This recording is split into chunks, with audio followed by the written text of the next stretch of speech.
All right, good evening, everyone. Welcome to the Winnebago County Board meeting. Tonight is Thursday, June 26, 2025. Tonight's invocation and pledge allegiance is by Board Member Angie Goro. Please stand. I'm fully unprepared for this tonight. Dear Heavenly Father, I have so many things I want you to do for us. First of all, in our world, what's going on today, little wars popping up here and there, and people not being able to get along with one another. I have such a hard time with that. I love being in my country. I love the freedom we have.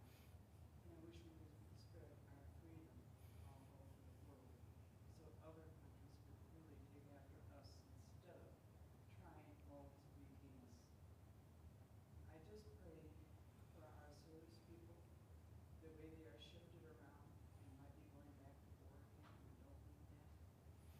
I also pray that you give our board an opportunity to vote their personal feelings rather than what they're told to do. I trust in you, God, that you will do the best you can to help us get through this trying time. I want to thank you for that. And I also want to take a moment for all of us to say, Joe, we're very sorry you lost your mom. It's one of the hardest things we could ever do is lose our mothers and our fathers. Understand that, been there.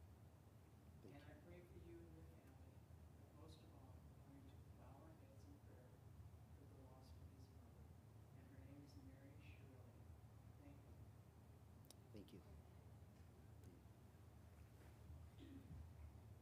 Pledge allegiance to the flag of the United States of America and to the republic for which it stands, one nation, under God, indivisible, with liberty and justice for all.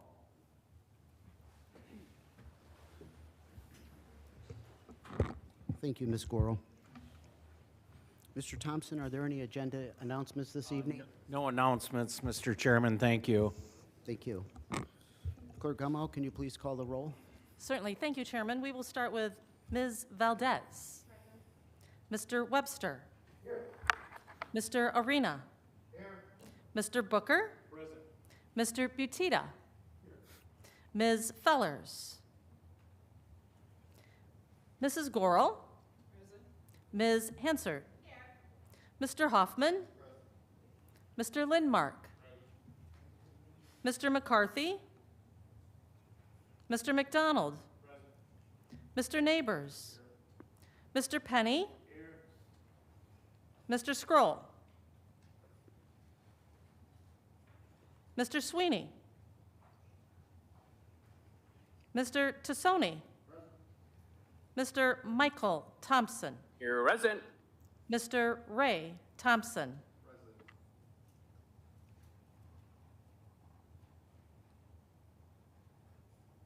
Chairman, 15 board members present, 4 board members absent. Thank you. We do have a quorum. May I entertain a motion to allow Angela Fellers to join our meeting? We got a motion by Ms. Valdez, a second by Mr. Michael Thompson. Are there any opposition to that? Hearing none, all in favor, say aye. Aye. Welcome, Ms. Fellers. Thank you. Thank you, Chairman. We'll have awards presentations, public hearings, and public participation. We do have a presentation this evening by Mr. Terry Giardini and Jason Holcomb from the Winnebago County Community Mental Health Board, grant and budget updates. If you want to come forward, please.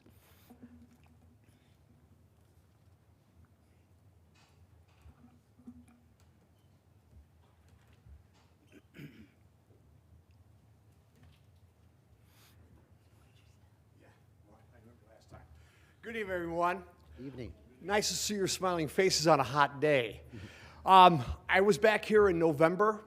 Some of you probably remember I gave a talk on what's going on and how we budget, and I just kind of gave you a brief on it. Well, tonight I hope I can give you a little bit more on it so we can kind of get better acquainted with what's going on.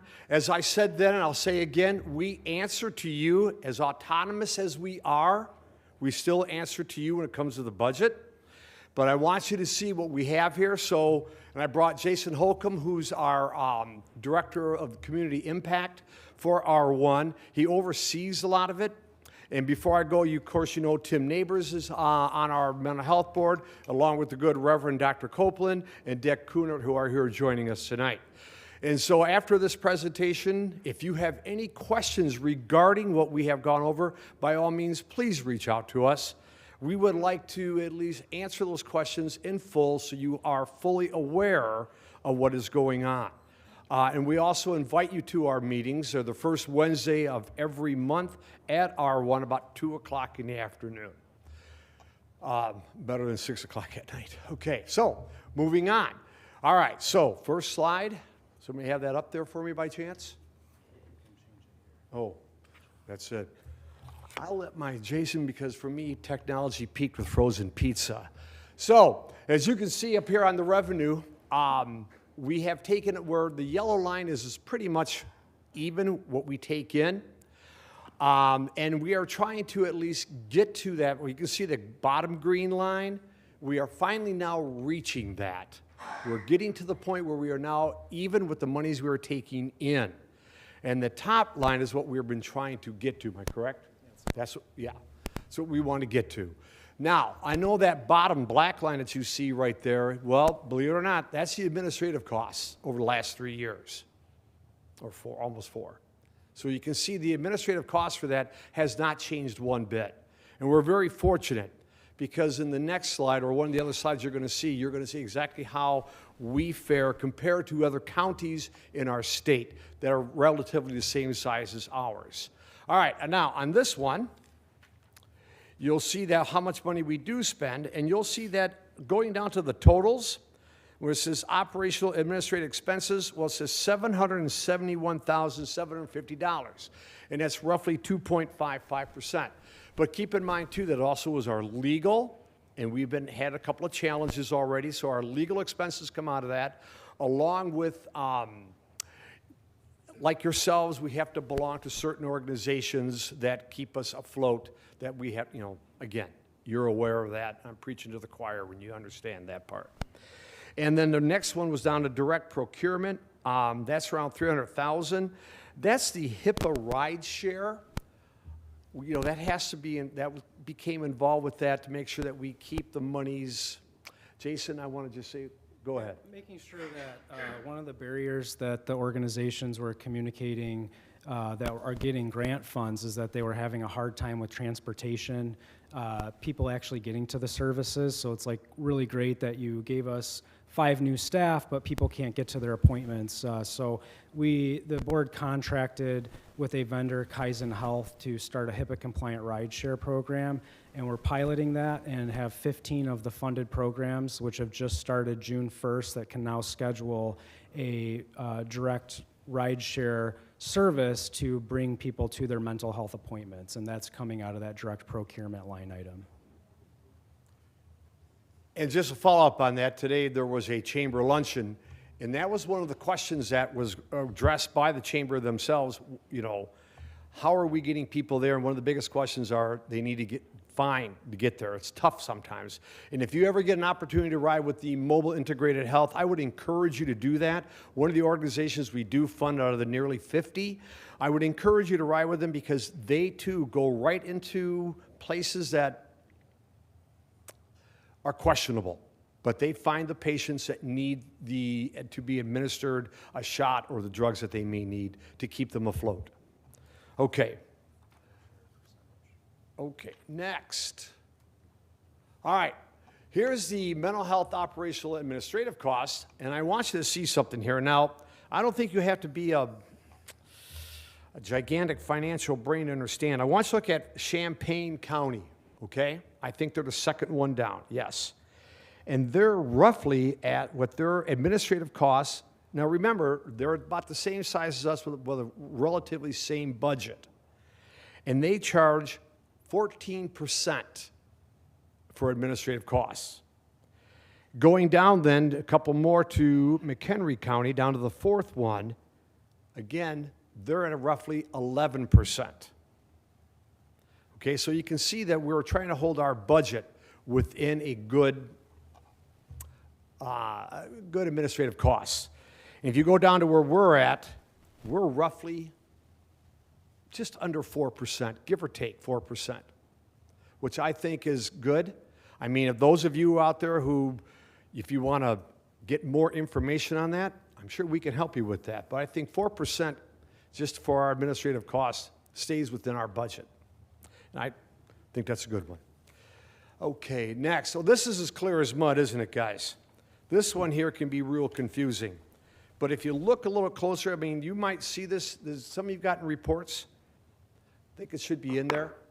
If you can see that in your report, and you look and see where it goes, the purple is for mental health. Yeah, it's probably a little bigger. Can you see it a little bit better now? Yeah. Yeah, this is, and then the red would be for case management. The blue, you can see, is for crisis response service.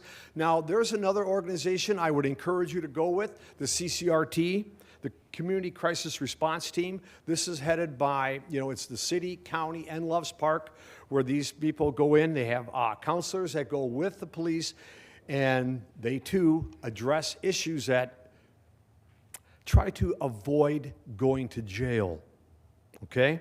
This is a good program, ladies and gentlemen.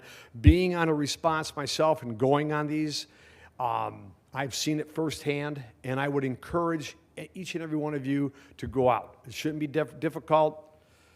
Second in charge, your Deputy Chief Sheriff over here, Rick Saganik, can help you get that set up. And then further on down, you can see that it then becomes family and community, then we try to find housing for people, and then other.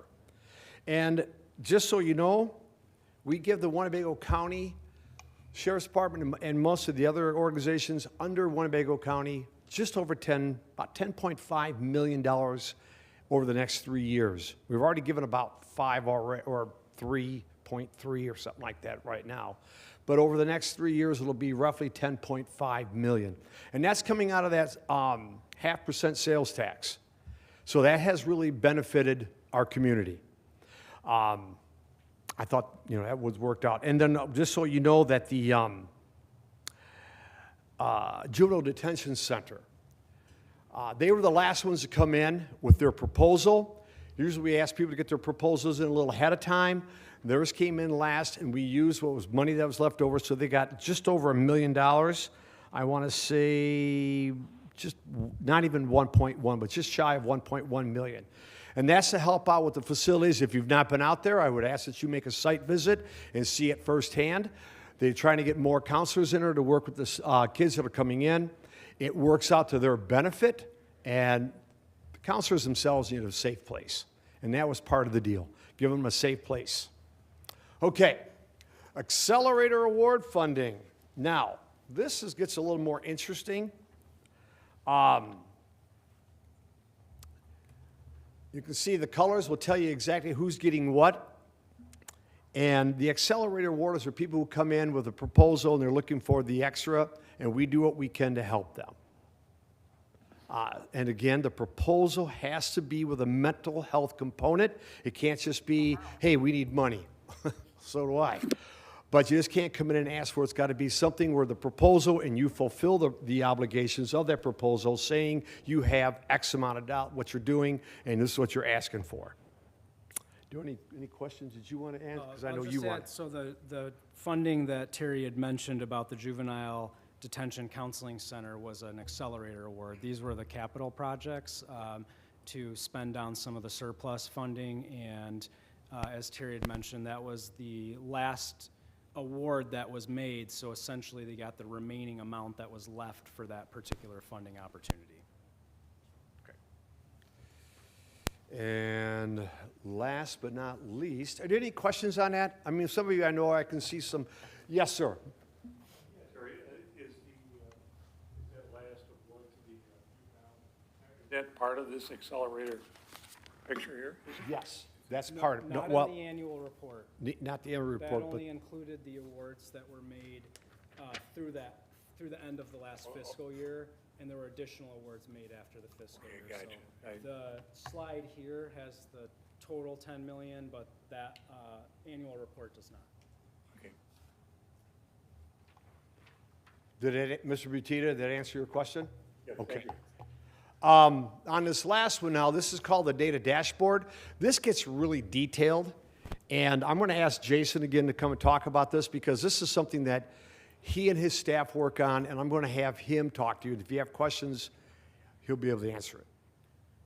Thank you. So we do our best through these reports to try to present the data that's being collected, but really there is a lot of data that's been collected, so it's pretty hard to put it in a report that's concise and consumable. So we have now added a dashboard. It's an interactive dashboard. You can either use that link to get to it, or you can, if you open the camera on your phone, you can use the QR code to link to it. And we have 280 different outcomes that are being tracked across the 38 core programs, which is a lot and kind of hard to digest. So we've tried to organize those into 12 domains, which really focus on what they are targeted at achieving. For example, decreasing wait times. We know consistently that's one of the biggest issues in the community. So we're looking at what are the goals and objectives that are being tracked across these programs that fall into that particular category, and then we put that into one category on the dashboard. But then if you want to drill down into the weeds and see the details, you can switch to specific programs and see what specific things each program is tracking. The data dashboard also shows numbers served, and you can break that down by different demographics, including age, even zip code where people live, to really try to ensure that the programs that are being funded are serving all of Winnebago County proportionately. And with that said, we had attended a press conference here last month at UIC here in town. And just to give you a little idea when it talks about the programs, and we encourage you to look at them. Like Jason said, you can go on, you can look at each program and how much money they're getting and how they're spending it. UIC is trying to do something that's called Grow Your Own. I think maybe some of you might be familiar with that. If you're not, real quick, it's where they want to, this area, we lack mental health professionals working with this sort of situation. And they're trying to bring in where they can work with school districts in our area to make sure that or kids who in the colleges here, whether it be Rockford University, Rock Valley, NIU, U of I, and UIC, will try to bring in people to keep them in our area. Grow your own. So if a kid wants to say, hey, I want to be a psychologist, I want to be a social worker, terrific. If you will stay here, we're going to help you with tuition and education and keep you in there. And ladies and gentlemen, I think that's a good thing. Again, I would encourage you to look deeper into it. There was all kinds of interesting programs that they want to do. They did this themselves with like rural areas that didn't have doctors. So they'd find a kid in the area that wants to be a doctor. Well, will you stay in Polo, Illinois? You know, a lot of people would rather move on to the big city kind of stuff. So with that, any questions or comments? Mr. Butita, you want to just bust my chops. Go ahead. Yes.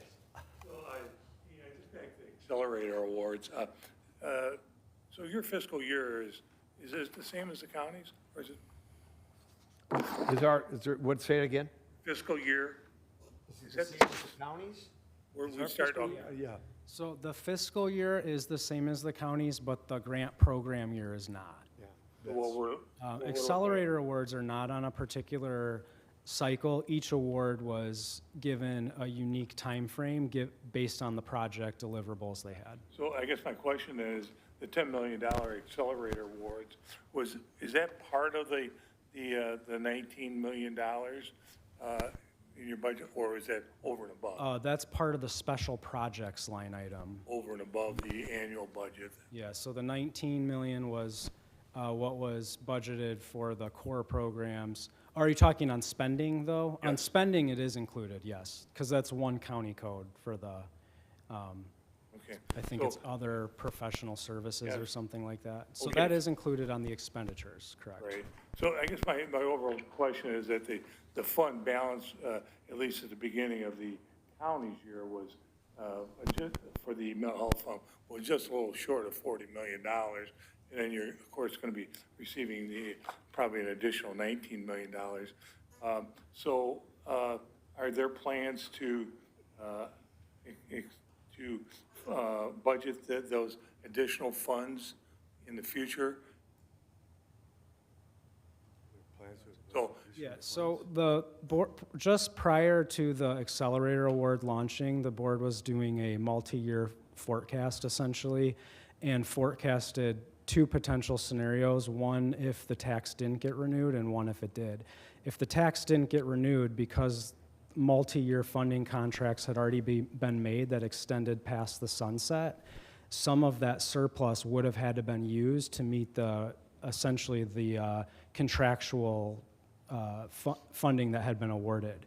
So what they believed at that point in time was, in a conservative doomsday scenario where the tax doesn't get renewed, there's $10 million of actual surplus, and the rest of it is going to be spent down for those awards that had already been made.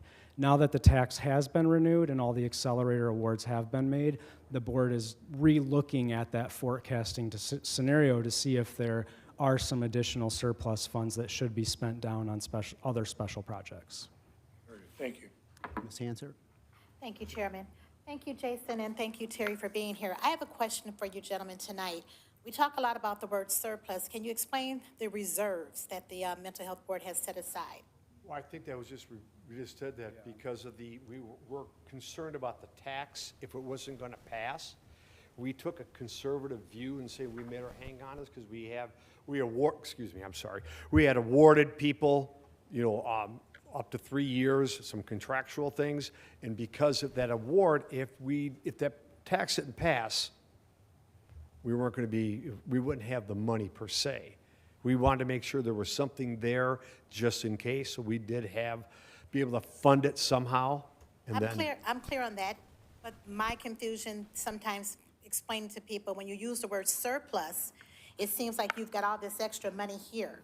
But if it's really set up aside for reserve, then I think you need to watch terminology. Okay. Because to me, surplus and reserve mean two different things. And that's probably a good point. Thank you. You're probably right. You got to watch what we say. You say it because it sounds like the right word at the time. But yeah, you're right. We shouldn't say surplus. Yes. Reserve. We were conservative with our reserve. Financially responsible. Thank you. You bet. Good point. Good point. Thanks for that. Mr. Thompson? Excuse me. One quick question. Yes, sir. I'm harking back to last year. We had an unfortunate incident where someone going through crisis and ended up killing about 4 people in our community in Rockford. I'm just wondering, are there any changes from your perspective that would help reduce the recurrence of that same scenario today? Well, did everybody hear that? Could you, we had that situation where 4 people were killed last year in the springtime. The young man had, been on a bad drug trip and then had done that. You know what? It's hard to predict that. It's hard to predict. Although we like to believe that we're educating our public and that we're out there trying to at least make a difference. And, in our schools, we're trying to, bring more awareness in there. But it's hard to predict. I wish we could have avoided that. That's really a horrible situation. Being a teacher at East High School at the time, and still am, I remember she was a student there, and the other kid was too, and it was really, or had been a student there, and it was a very difficult time. But yes, I wish we can predict those things. But unfortunately, we hope we get our information and the education out to our community so they can use the resources. As we said, you can look on there, and there is nearly 50 of them that we fund, through grant programs and Accelerator. And we want them to take advantage of that. Did I answer that good? Was that well enough? It was a good answer. It didn't say this is the program that we will do to help reduce it, but we may not be there yet. Yeah, hard to predict. Hard to predict that. And that's why we have the CCRT team that's out there, so that they are being called out in situations where a potential crisis could happen, and they're getting involved. And that's making a huge difference. We've seen that. Again, I would encourage you folks to ride along with them and see it firsthand. I always say, see it through the eyes of the cops and the therapists, not through the eyes of the media or some social justice warrior who wants to go out there and just make it tough for everybody. See it through the eyes of the people who are actually doing it. And that makes, not just one time, go about a half dozen times. Then you really get a good feel for it. Thank you. Okay? Mr. Penny? I know that you talked about kind of growing from within to hopefully provide more licensed professionals in the mental health field. At some point, are we reaching back into our program partners to see if there's any people that maybe have those entry-level degrees that we could assist to help get educated and lift them up, or if there's interest? Well, that's a great question. Great question. I don't know the answer to that, so I'm not going to try to guess. But I know that UIC is trying to do that with our community. Okay. Trying to do that by getting, and whether some of those people, well, if you talk to psychologists or social workers, you will see that a lot of them get burned out. Yeah. And so they end up leaving the profession and doing something else.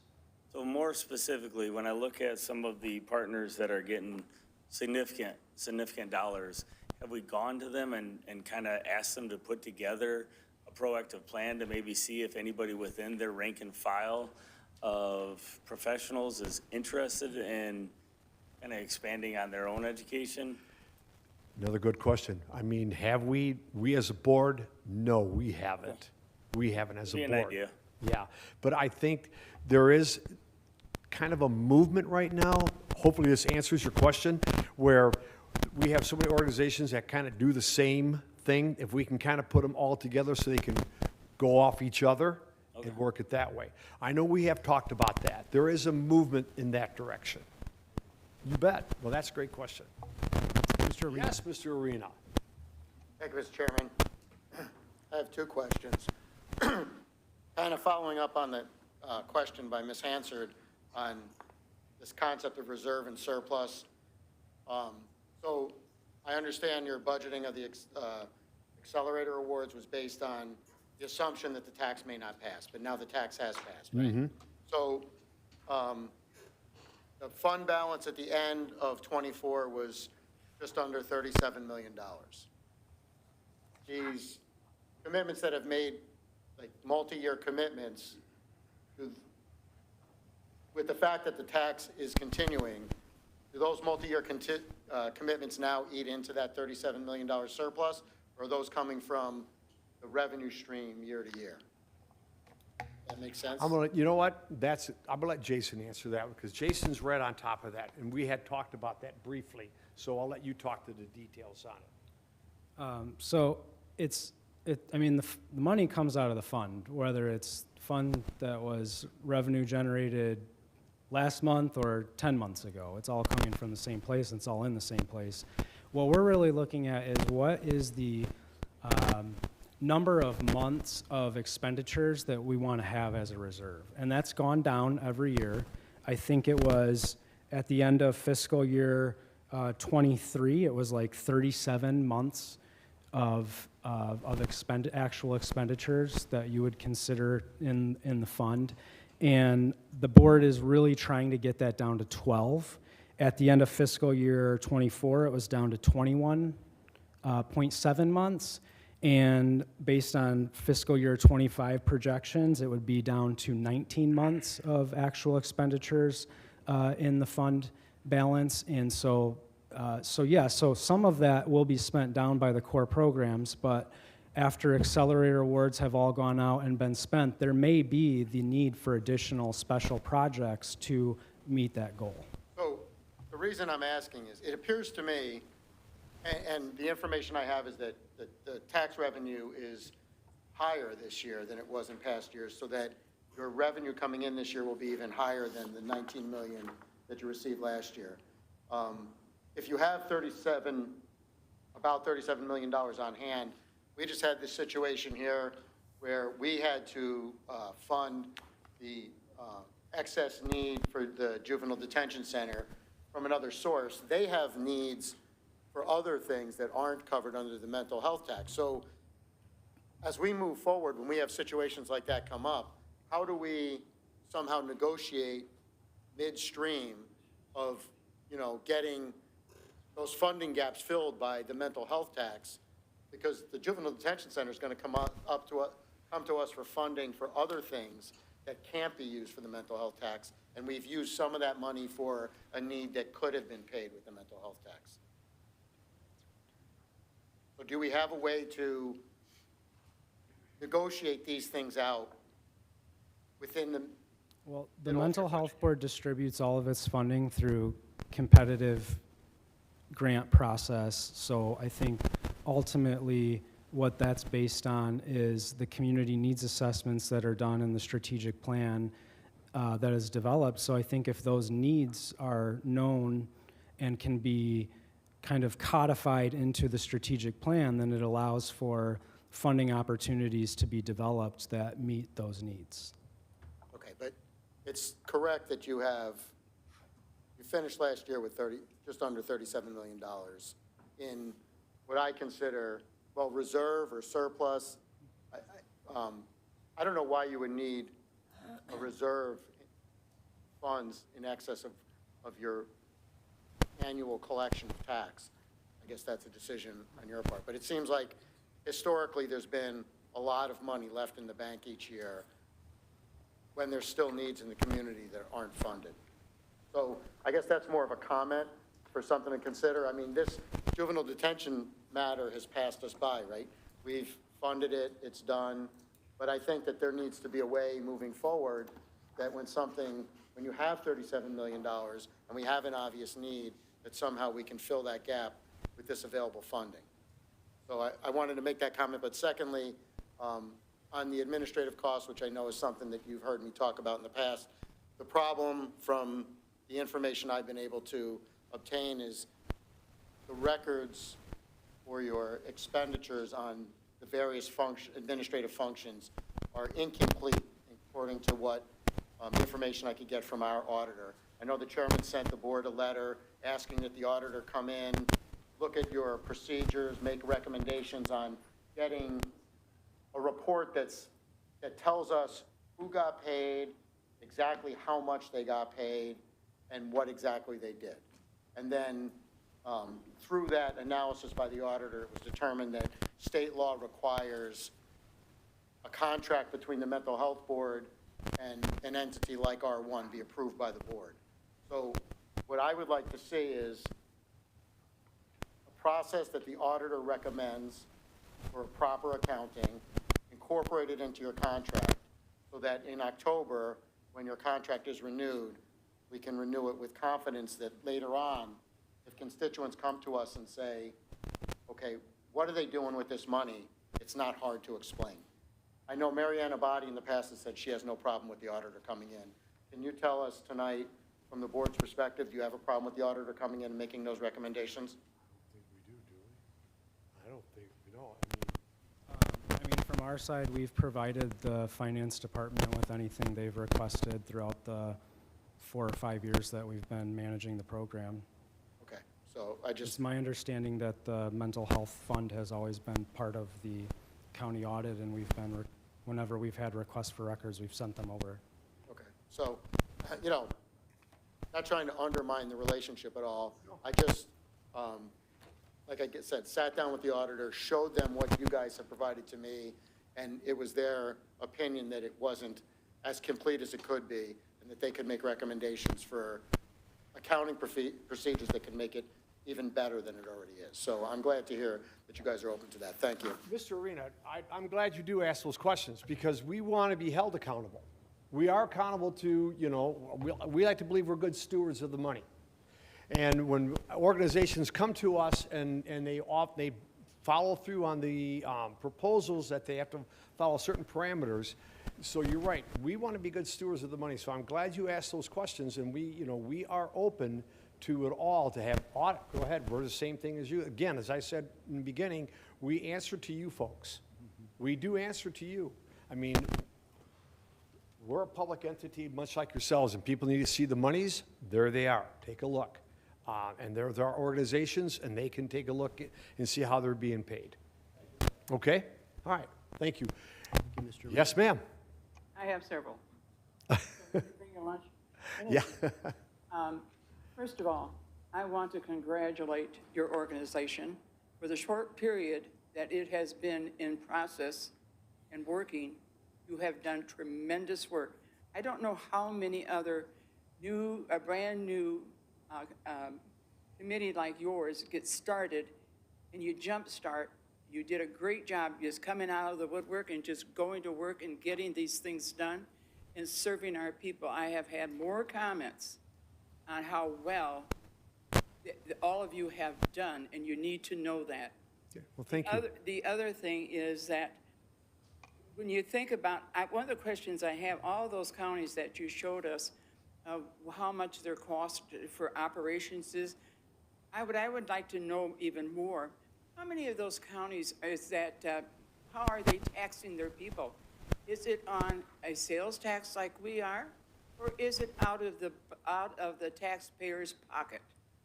I think some comes right out of the pockets, don't they? Isn't there? I believe Sales most tax, of them. Property taxes. Most of them comes, Yeah. in fact, they have special. I think The reason we had to go into this, because we were one of the large counties that did not have any levy for mental health. For all the other, many of the others have. And they have other programs, but it comes out directly out of each home buyer's pocket. Where we have done it a different way of doing the sales tax.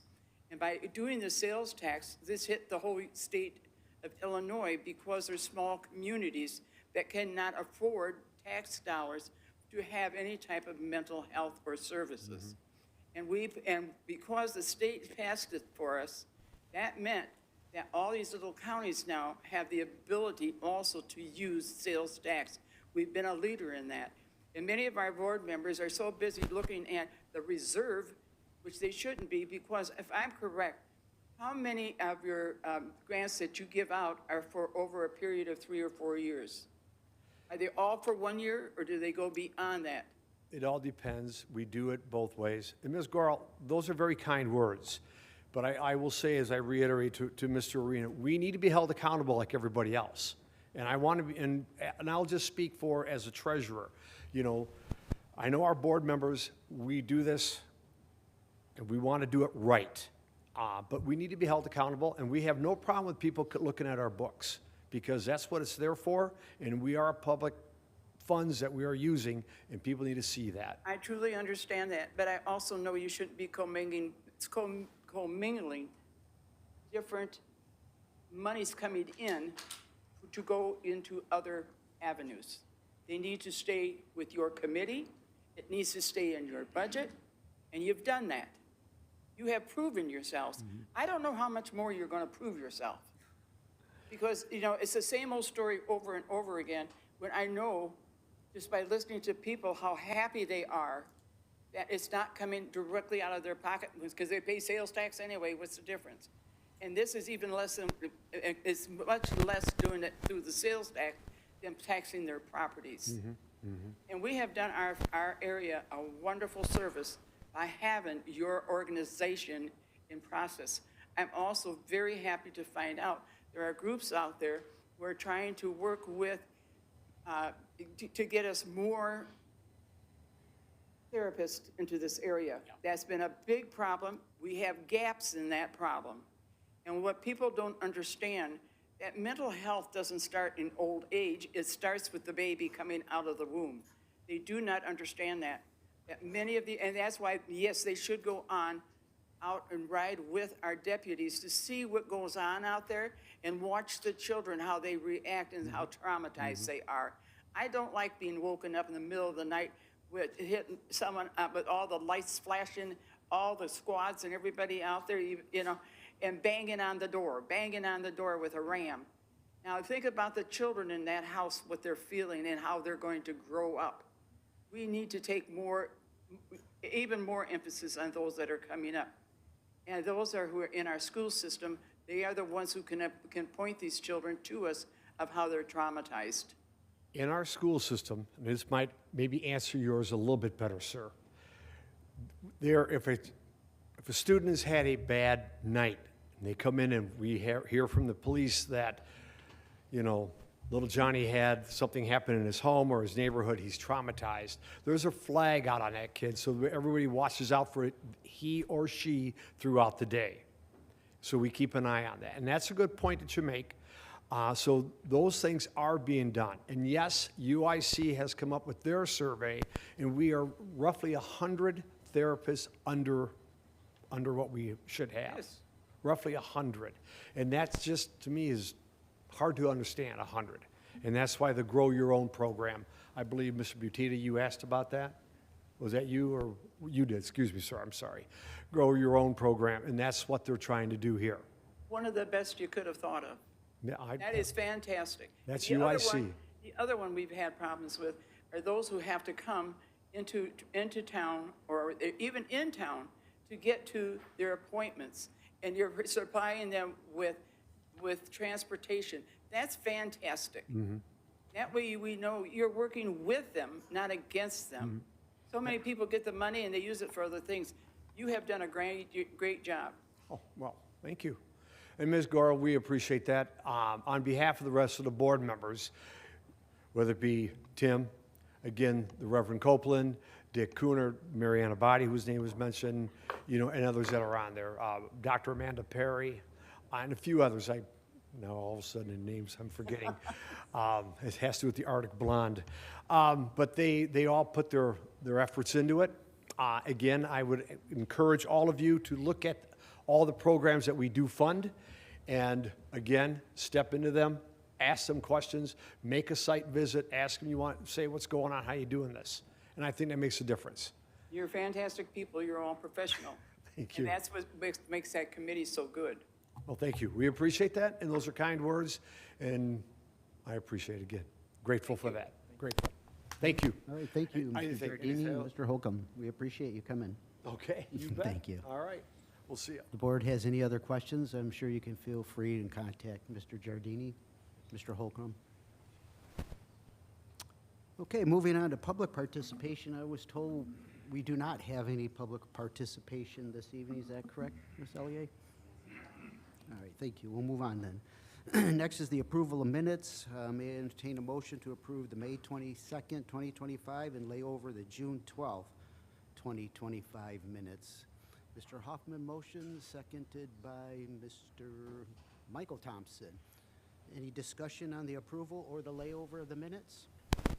Hearing none, are there any board members opposed to the approval or the layover of the minutes?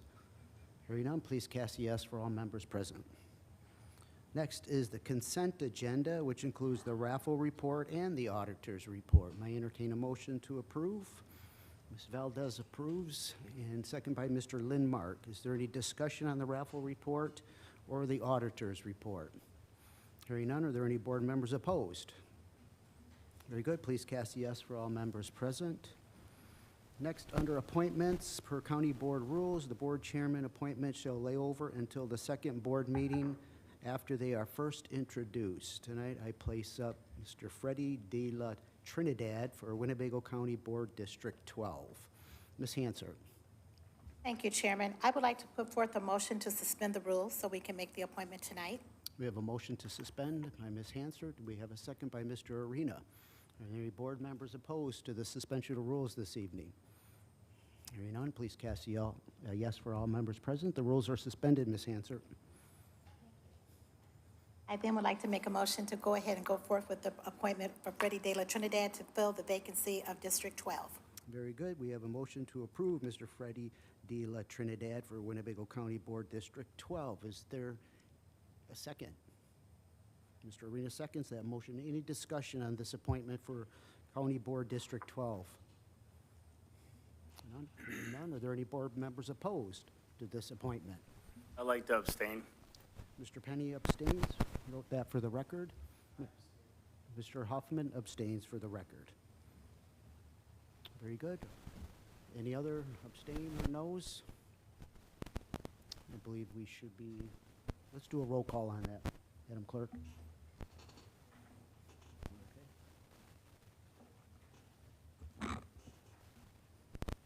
Mr. Webster? Mr. Arena? Mr. Booker? Yes. Mr. Butita?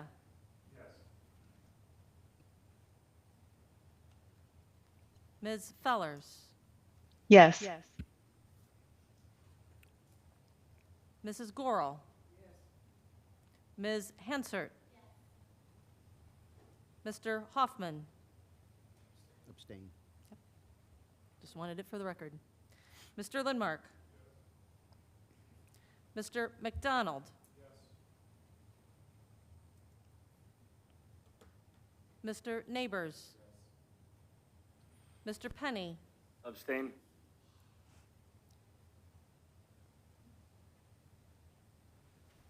Mr. Tassoni, Mr. Michael Thompson, Yes. Mr. Ray Thompson, Ms. Valdez,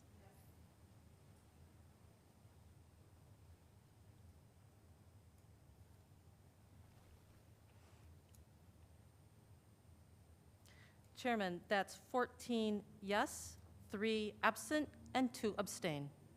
Very good. Mr. Trinidad, you have been appointed. If you want to come up, please.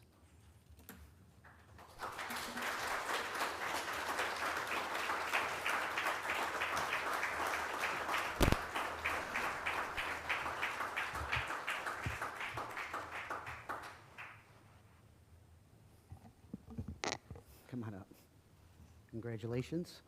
I'm going to swear you in now, okay? So you can join this body. Sure. Bring up whoever you want. Mis papás.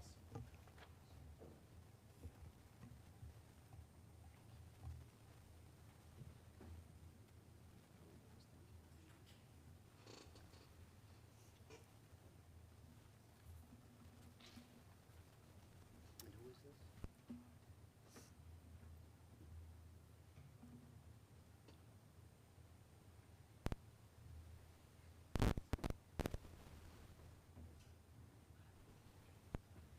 Okay, get close to the microphone here. So this is the oath of office. So repeat after me.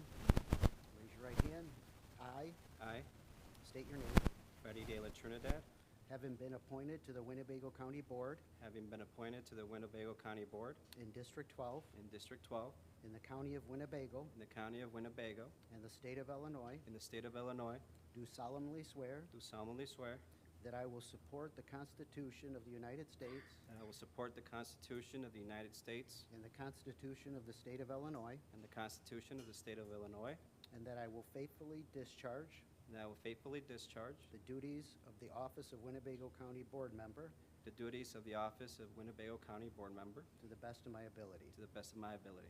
Congratulations. Thank you so much. Appreciate it. Can I ask you a few words?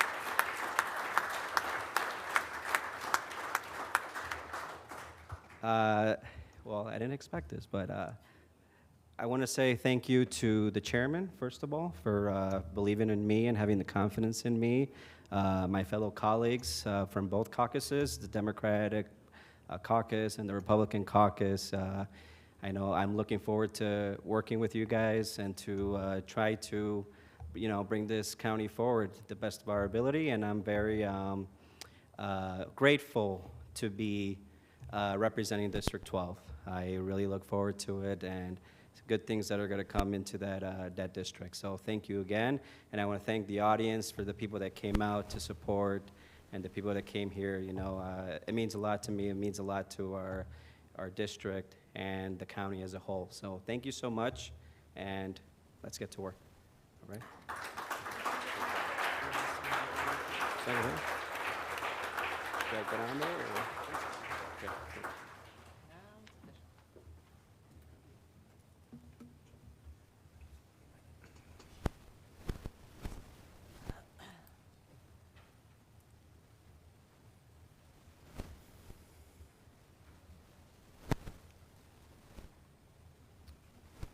Can we get him a packet of an agenda? I think there's an agenda somewhere around. Okay. Very good. All right, we're going to move on to reports of standing committees for this evening. First committee is the Finance Committee. Mr. Butita. Thank you, Mr. Chairman. We do not have a report this evening, but with your permission, I have a very brief update on the Northern Illinois Land Bank. Sure. So as the representative of the county to the Northern Illinois Land Bank, we had a board meeting this past week, and I'll just share with you just a few facts I learned. The bank was originated in 2020 with 3 counties and a handful of cities, Boone, Winnebago, and Stevenson.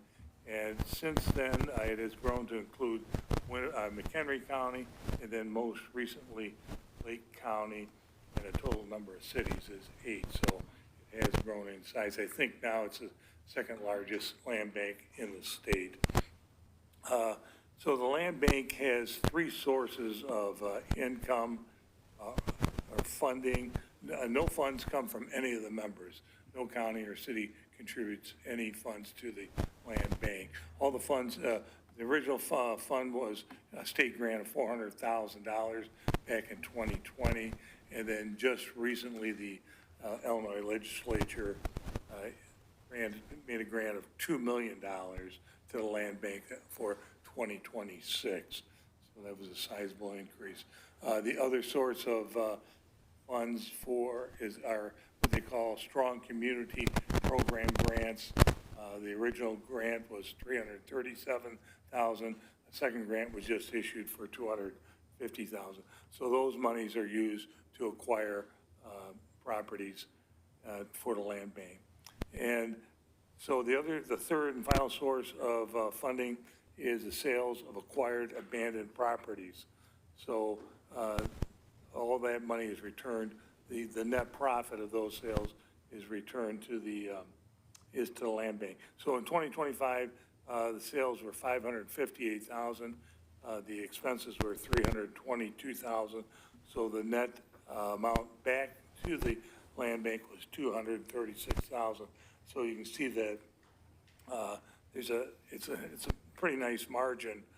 So that along with the additional grant is going to make the land bank whole and able to accomplish hopefully many good things. So I would say that since the land bank has started, there's only been 47 properties sold, but 38 of those properties were in Winnebago County. So the majority of what the land bank has done so far has been in our county.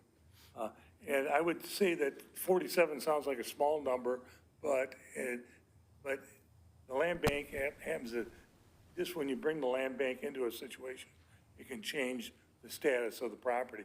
In my own neighborhood, there was an abandoned building a block away, and I made a call to the land bank, and they looked into it was a mortgage company in California. They weren't mowing the grass, the building was falling down, and just that call, because the land bank has the power to acquire property and at a very low price. So just that type of call changed the status of that building. It was fixed up, it was running within a month. So the land bank can have an impact on distressed property, even if it doesn't take possession of it. So that was a good thing to realize. So I would encourage anybody in your districts, if you see an abandoned house, go ahead and report it to the land bank, or you can forward it to me and I can get that information to the land bank. The land bank is able, the advantage of the land bank is that when property starts getting distressed, if it ends up in the trustee program, then the land bank can attack the situation quicker than the trustee program because of the way the trustees are set up. Has to go the full 3 years, and then some of that property gets recycled back through the system. The land bank does have an advantage of being able to turn property. So I would encourage anybody with abandoned property to report it. And that would conclude my report. Thank you, Mr. Buttigieg. I do want to acknowledge that our state lobbyist, Fulcrum, which is Phelps-Berry, changed their name, was instrumental in acquiring that $2 million for the land bank for Winnebago County. They were, I say, very instrumental.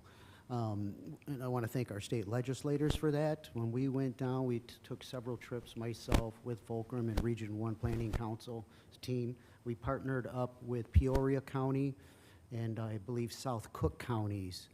And we all joined together for advocacy on getting more money for the land banks, and the state believed in that. And special thanks again to Fulcrum. It was many trips down to Springfield to even explain what a land bank is and what it does. But once they got the idea of it and blight reduction and economic development opportunities, we were able to get that $2 million each.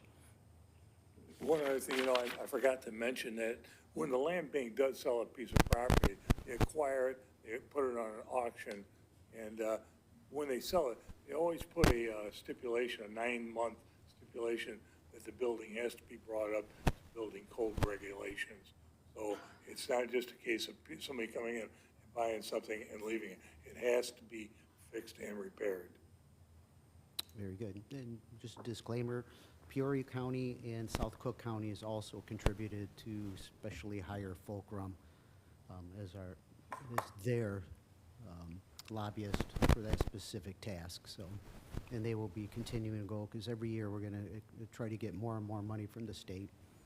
Because I believe, Mr. Putito, original seed money was $400,000? That's correct. Okay, thank you. All right, we'll move on to the zoning committee. Mr. Webster.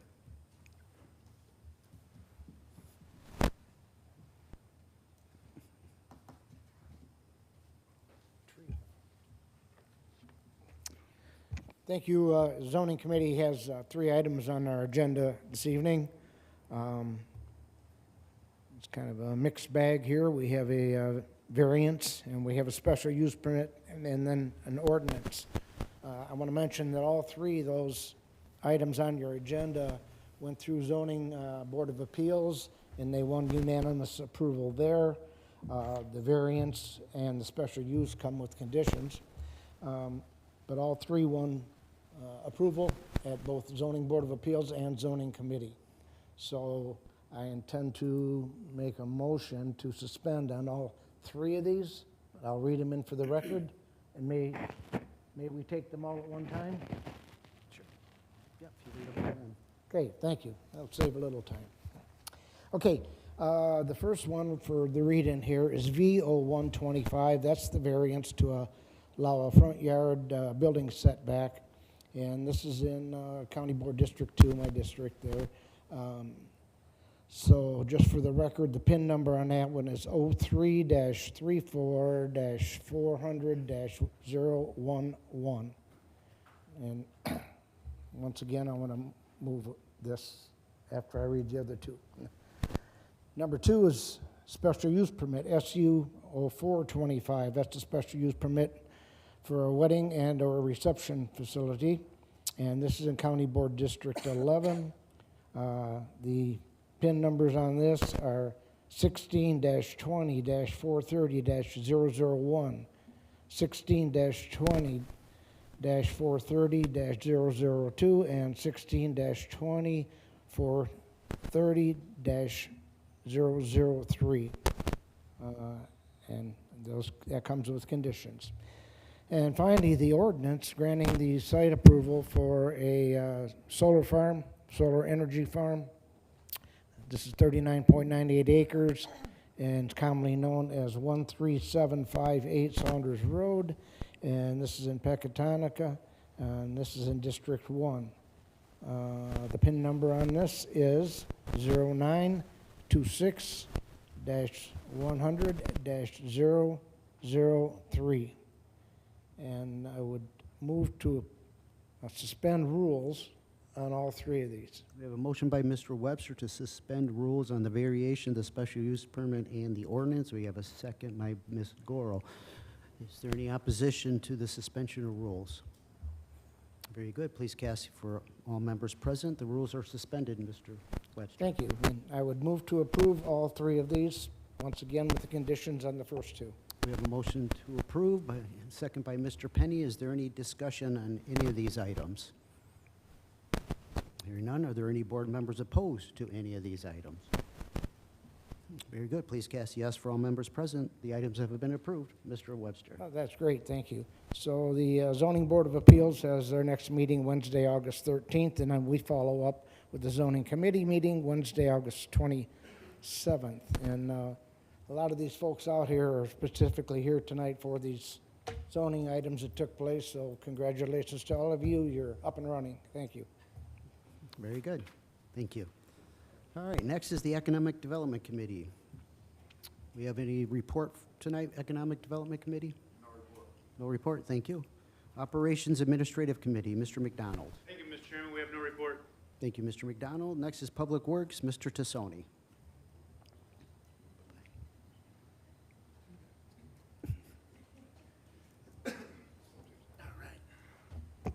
Good evening, everyone. Good evening. Once again, congratulations, Mr. Trinidad over there. Okay, your Public Works Committee brings a handful of items this evening. First would be 25-036 is a resolution declaring some highway department equipment as surplus and authorizing the sale. I would so move. Moved by Mr. Tassoni, second by Mr. Hoffman. Is there any discussion, Mr. Tassoni? Like I say, this is typically on an annual basis, if not more, but just declaring surplus so they can be auctioned off on a public website. Handful of unnecessary items. Any board member discussion on this resolution? Hearing none, are there any board members opposed to this resolution? Very good. Please cast yes for all members present. Mr. Tassoni. Thank you, Chairman. Next item is 25-037. It's a resolution authorizing an award of bid for Perryville Road drainage improvements. I would so move. Moved by Mr. Tassoni. Do we have a second by Mr. Penny? Any discussion, Mr. Tassoni? This is just out in the neighborhood between Harlem Road and 173 off Perryville there, help with some drainage issues. Very good. Board member discussion on this resolution? Hearing none, are there any board members opposed? Very good. Please cast yes for all members present. Mr. Tassoni.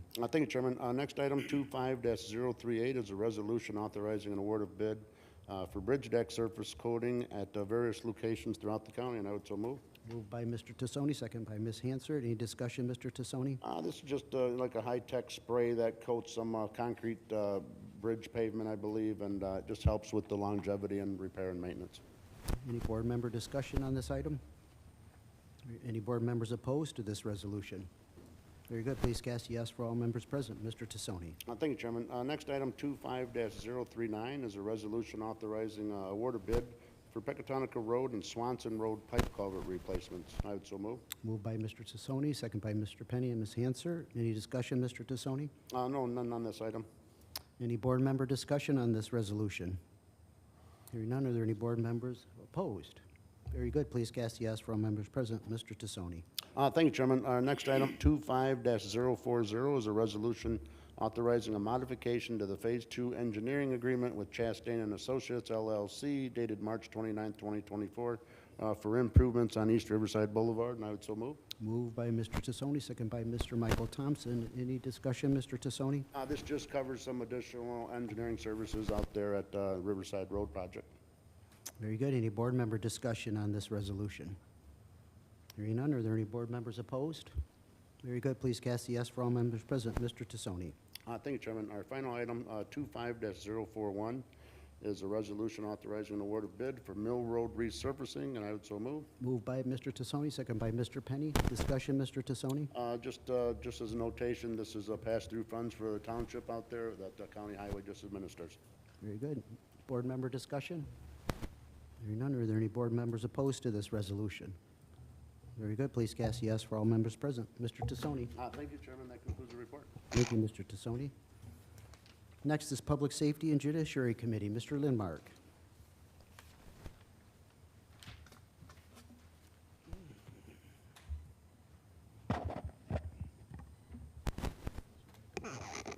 Thank you, Mr. Chairman. We have one resolution tonight. It's a resolution condemning the Illinois governor's statement regarding Republicans in the New Hampshire speech, and I so move. Moved by Mr. Lindmark. We have a second by Mr. Booker. Any discussion, Mr. Lindmark? Not for me. Any board member discussion? Mr. Booker. Thank you, Mr. Chairman. When I first heard about these statements from the Illinois Governor, Pritzker, at first I didn't really believe it. I didn't believe that our governor could make such incendiary and divisive remarks or statements. But no, in fact, it is true. He did make the statements in a public forum. This is something that should not be made. I mean, if when you target a Republican Party and use statements such as, never before in my life have I called for mass protests, for mobilization, disruption, but I am now. These Republicans cannot know a moment of peace. That's alarming. I spent 30 years in law enforcement, 30-plus years in law enforcement, both in the military, enforcing the Uniform Code of Military Justice and state and local laws. As a police officer, we're authorized to exercise discretion.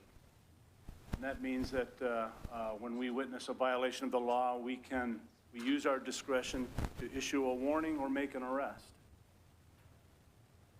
And I have a deep respect for the rule of law, and I have a deep commitment to public safety.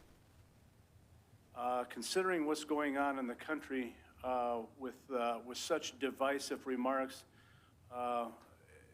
this focus is on the Illinois governor making those statements. And I feel that a resolution to send to Springfield is kind of like issuing a warning. It's not making an arrest. The comments are unethical, should never have been made. It's also a violation of federal law.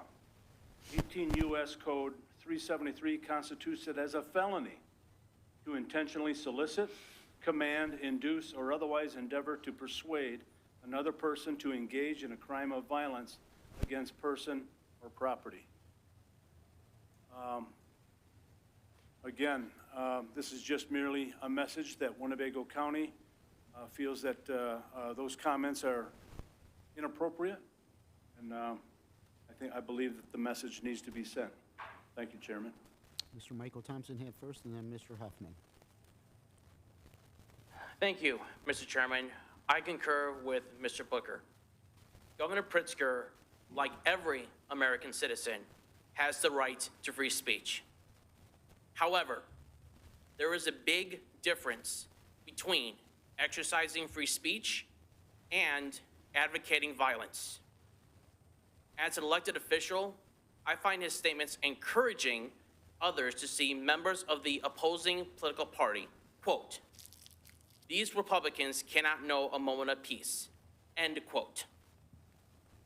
I find his statements on calling for disorder and disruption to be inappropriate, unprofessional, and more importantly, harmful to our state.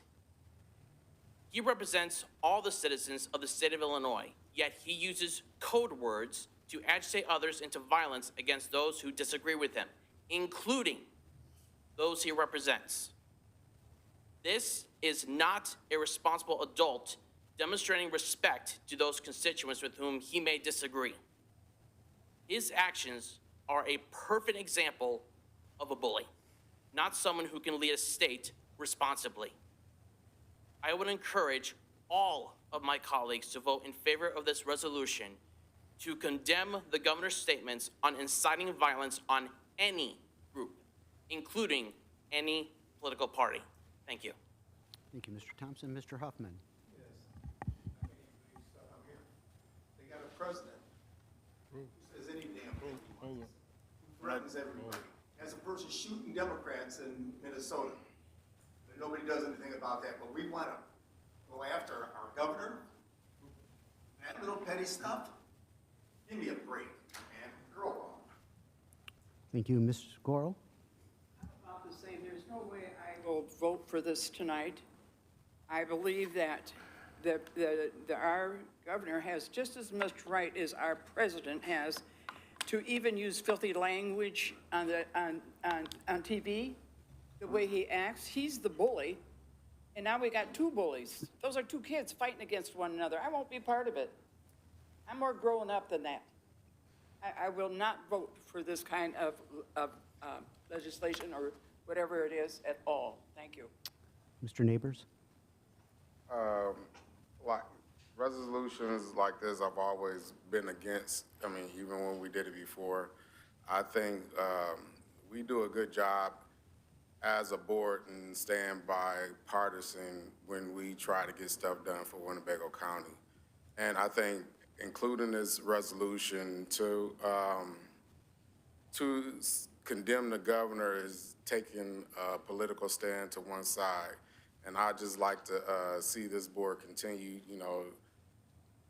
to work together with the state of Illinois, so we can benefit from bipartisanship for Winnebago County and Rockford, Democrats and Republicans, and not be separated, because when you make a bipartisan statement like this on behalf of the county board, you include the Democrats, and the Democrats just don't agree with that statement, agree with doing that. I think we should just take care of county business and leave political statements to the campaign arenas. Thank you, Mr. Neighbors. Any further discussion? Ms. Fellers? Yes, thank you, Chairman.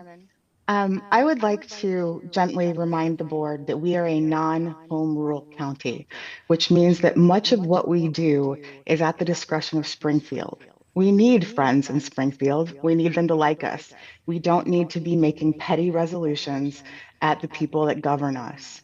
I would also like to point out that I find it to be quite audacious that this resolution was presented by a member of the board who is a documented member of the Proud Boys. Thank you. Thank you, Ms. Fellers. Mr. Arena? Thank you, Mr. Chairman. I am in favor of this resolution, and I think it's important for all of us to recognize that sitting in these seats comes with a responsibility to lead by example. I don't see this as a partisan issue, and it's being discussed here as a partisan issue. And I think that the recent actions that took place in Minnesota with the murder of legislators show us that people can be inspired to commit acts of violence based on things that politicians say.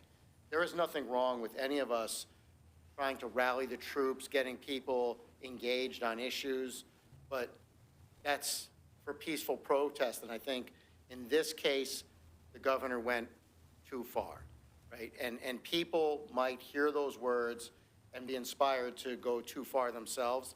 And for that reason, I think it's important for us to take a stand.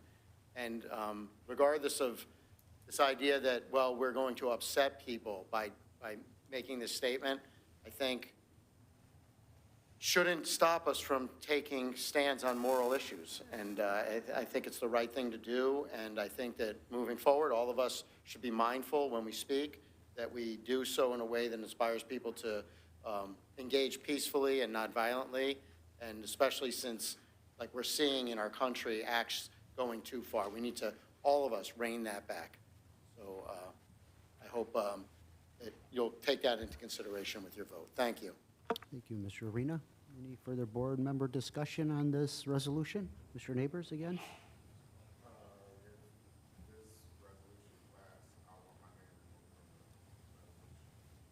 Say it again, I couldn't hear you. Okay.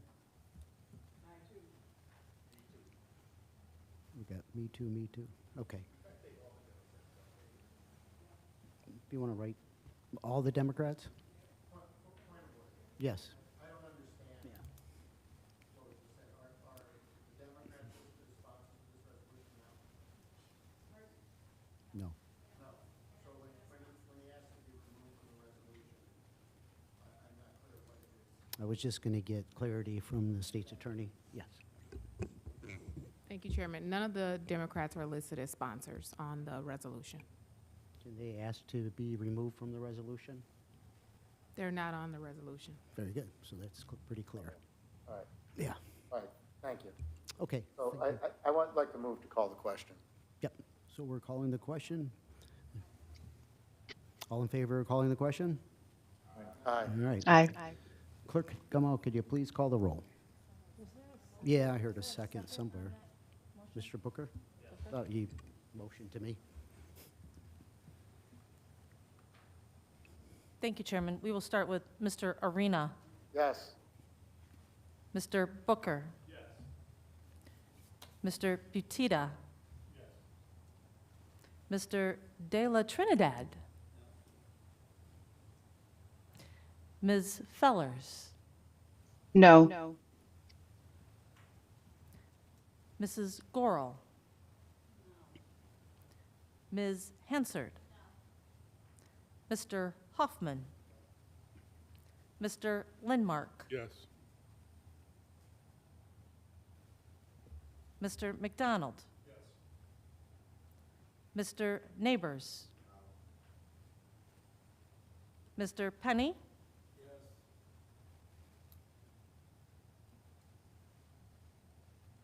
Mr. Tassoni, Mr. Michael Thompson, Yes. Mr. Ray Thompson, absent. Mr. Webster,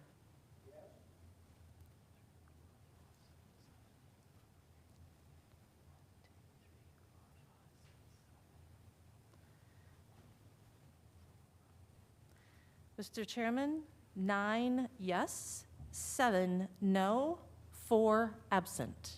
I believe the resolution has been approved. Anything further, Mr. Lindmark? That'll end it. Thank you, Mr. Chairman. Thank you, Mr. Lindmark. Moving on to unfinished business, we have several appointments that were read in on May 22nd, 2025.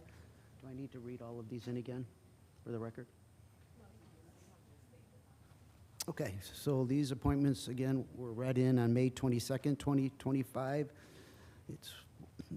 The first is for the Zoning Board of Appeals, the second's for the Board of Review, third is for the Durant Sanitary District, fourth is Cherry Valley Cemetery Association, next is Harlem Cemetery Association, and the Seward Sanitary District.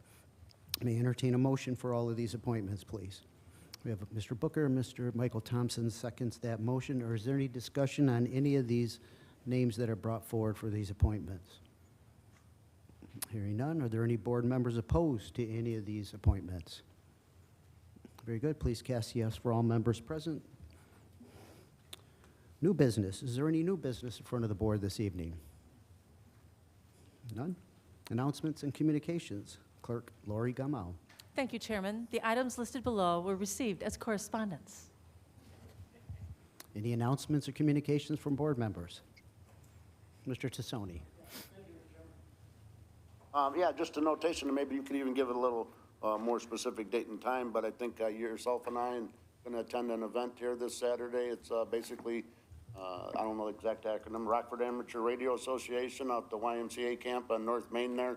They're going to be doing some disaster communications and things. It's an annual, just wanted to bring some notation to that, and I think yourself could touch on it a little more.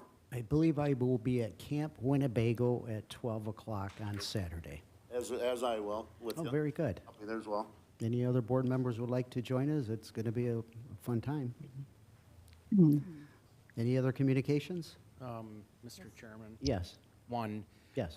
Thank you. I represent the Winnebago County Board on the Go Rockford, which is the formerly known as the CVB, Convention and Visitors Bureau.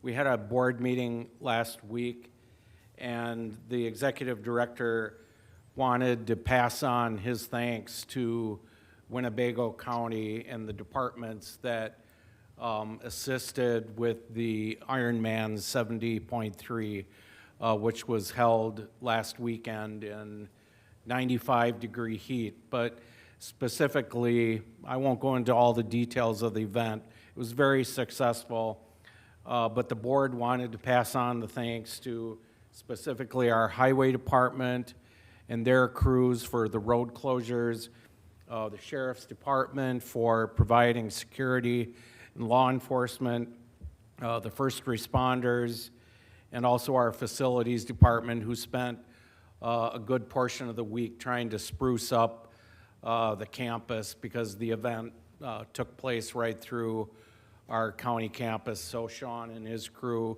Carlos, his crew, Rick and the sheriff and their crews, thank you. They were very appreciative of Winnebago County's participation. So thank you, Mr. Chairman. Of course, thank you. Yeah. Mr. Webster? I think Ms. Fellers. Oh, Ms. Fellers? Ms. Fellers. You need to make that bigger. I can't. There you go. Can you hear me? Yes. Yes, thank you, Chairman. I wanted to make a correction to my previous comment under the discussion for the resolution about Governor Pritzker. The resolution was not sponsored by a member of the Proud Boys. The far-right anti-government militia membership was actually the Oath Keepers.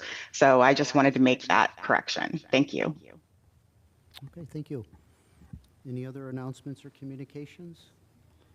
I do just want to thank everybody for their calls and cards that I received from my family on the passing of my mother. It was a very difficult time for me for the past 2 weeks.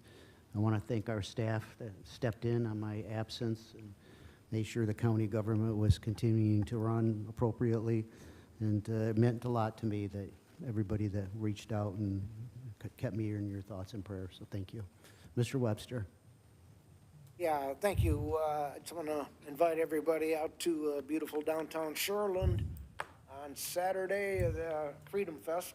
They've been doing this for about 5 years there in Shoreland, and it's all been done through volunteer work and so forth. And so this year they have actually 3 live bands we're going to have there, going from 2 o'clock until 9 o'clock in the evening. There's kids' games and things at the schoolyard there, and food trucks will be there. It's just a good old-fashioned get-together in the lovely town of Shoreland. You don't know where it's at? Drive about 20 miles that way, and you'll be there. Okay. Very good. Thank you, Mr. Webster. Any other announcements, communications? Mr. Webster? Move to adjourn. I have a motion to adjourn and a second by Mr. Michael Thompson. All in favor of